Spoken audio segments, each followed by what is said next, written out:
Why children refuse to listen is the topic we are deliberating on today. This is something we need to deeply ponder. When did I refuse to listen as a child? I mean, even as an adult, when do I refuse to listen? When am I reluctant? What makes me refuse to listen? I mean, could it be that we are not right as parents and the child is resisting and trying to tell me something? And especially when I have parents say, how many times do I have to tell you? Why won't you listen? Why are you ignoring me? Question could be, why is my child not listening, or what is my child becoming? We talk about childhood as human unfolding. We are becoming the complete holistic human being, and to become that there may be these disturbances. And is my child's behavior telling me that I am not creating those conducive environment for the child to unfold? When a child says, I'll do it myself, or an 8-year-old is arguing about how unfair it is, little older child questioning every rule that I have, could we be witnessing the gradual birth of individuality? Begins about age 3, children begin to express themselves as an individual. Could it be that the qualities child is exhibiting now are the qualities of a leader? They have courage to say no or refuse. They're thinking independently. They're taking initiative. They have some kind of a conviction. And most of these leadership qualities begin with resistance. Is there a hidden leader in my child? I mean, if you look at many leaders out there, they were not easy children. I mean, they questioned, they challenged, they wound things up, they failed several times. They were not content with just advice and instructions.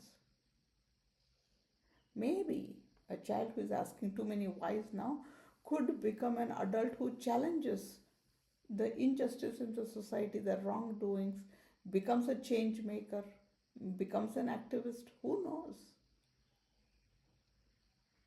Initially, the child who insists begin doing things independently. And eventually you will see such children becoming adults who take responsibility without any hesitation. Many of us may be thinking, sitting back, should I do? Is that my responsibility? What will people say? Children who are questioning, who are refusing to do, have the courage to be alone. To go out and do things on their own. So is it a skill? Is it a boon? It depends on how we interpret it as. We can say a child is being disrespectful, or I can also say the child's individuality is awakening, and that's exactly what I want as a parent for my child. Right now, I'm struggling to express my own individuality because of the conditioning. You are the oldest child, do like this. You are the sole breadwinner in the family, be like this. You are a principal of a school, be like this. Somewhere you couldn't just be yourself, authentically yourself. So should my child listen to me all the time, to everything I say? Should that be the goal? Or do I want my child to think through and question and come to an acceptance? We talk about this all the time when we set a rhythm. I am not going to set it for my child as a parent. I'm sitting down with my child. Of course, the child should be 5, 6, 7 years of age when I give them an option. You know, do you want to wake up at 7 o'clock and read a book, or read a book, sleep late, wake up at 7:30? You're still reading the book, you're still getting the same amount of sleep, but I'm giving option to the child. Now, when I provide options, it makes the child think. Trivial, small things in the beginning, and then a little bit more complicated ones. I have the same dosa batter. You know, do you want small dosas or big ones? You want crispy ones or bread dosa? Same thing, just the way you do it differently, but you are giving options to the children. You know, so somewhere when the child begins to do things, I do it because I understand it matters. You know, that is a gap or a scope for me as a parent to deliberate with my children, especially when they refuse. It is not for no good reason they are refusing. Could be, could be, my child has choleric temperament. You know, choleric is that fire qualities. You know, it's one of the characteristic trait. Could be he is a go-getter, very ambitious and wanting to do things done. You know, if you can imagine the qualities of the fire, you know, very intense, very visible, cooks stuff, which means processes things intensely and transforms knowledge into wisdom. You know, they are often very, very passionate people, very determined. They have courage.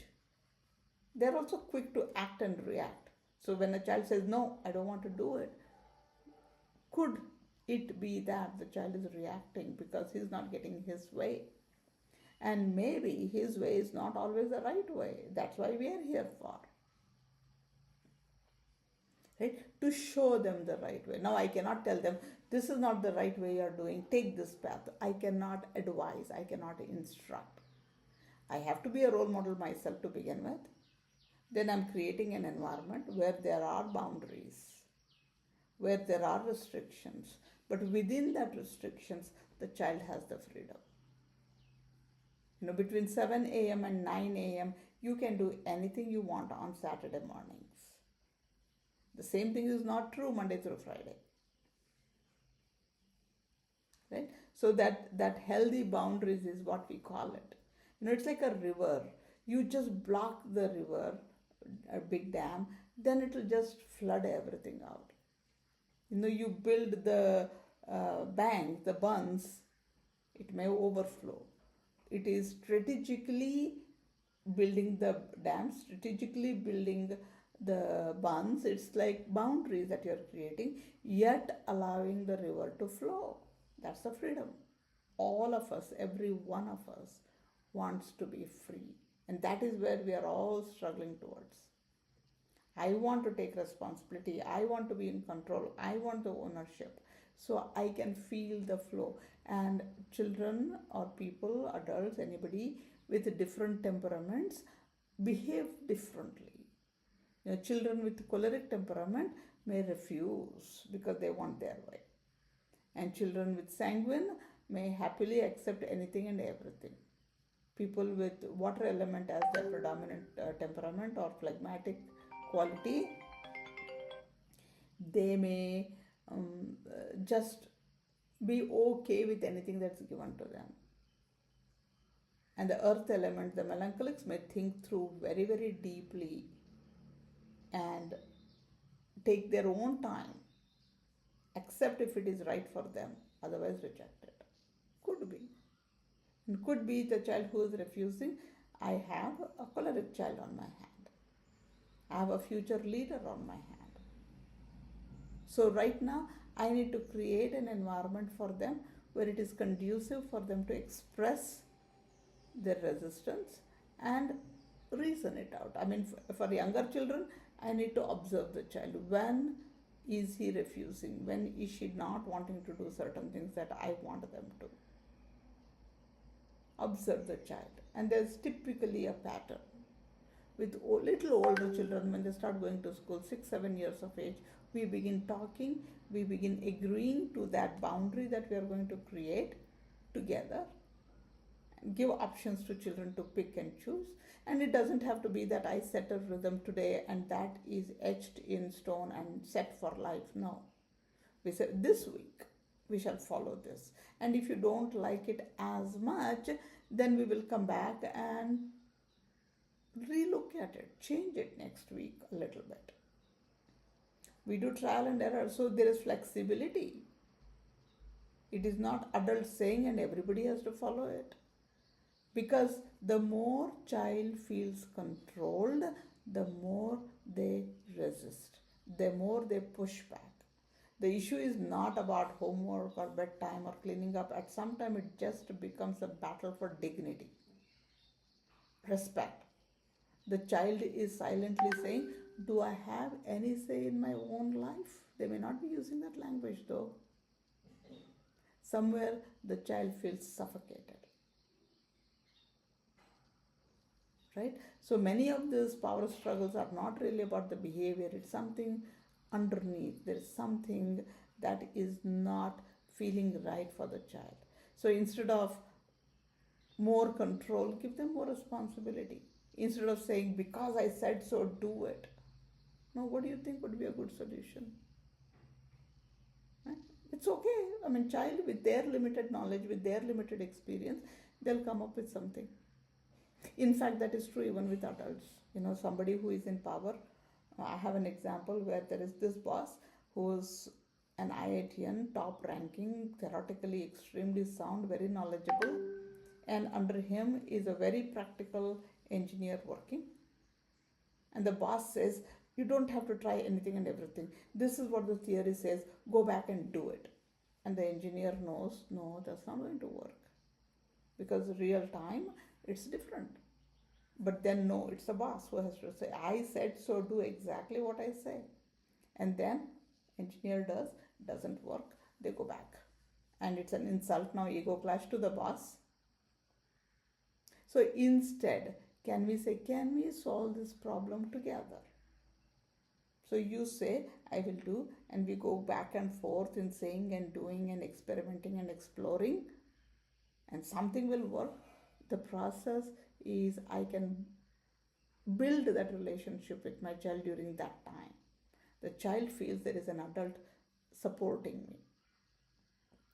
So balancing, predictable rhythms, unhurried rhythms. All of the meaningful work is what these children are looking for. If you just tell them go do something, they would not do it. They need that stability. Every child needs a feeling of safety and stability. So we need to give that freedom, but of course within that boundaries. So healthy parenting is all about this, creating the right amount of boundary, give them the right amount of freedom, and be available for them. Before asking, how do I make my child obey is a very hard term to digest. We can ask, what quality is trying to emerge through this behavior in my child? Could it be courage? Could it be initiative? Could it be the leadership? But not every refusal is leadership. That's what we need to understand as well. So, child who respectfully questions, thinks independently, resists and wants responsibility, allow it with certain freedom, with certain openness. We need those thoughtful, independently thinking individuals in the present age and time. Let's encourage them. Thank you.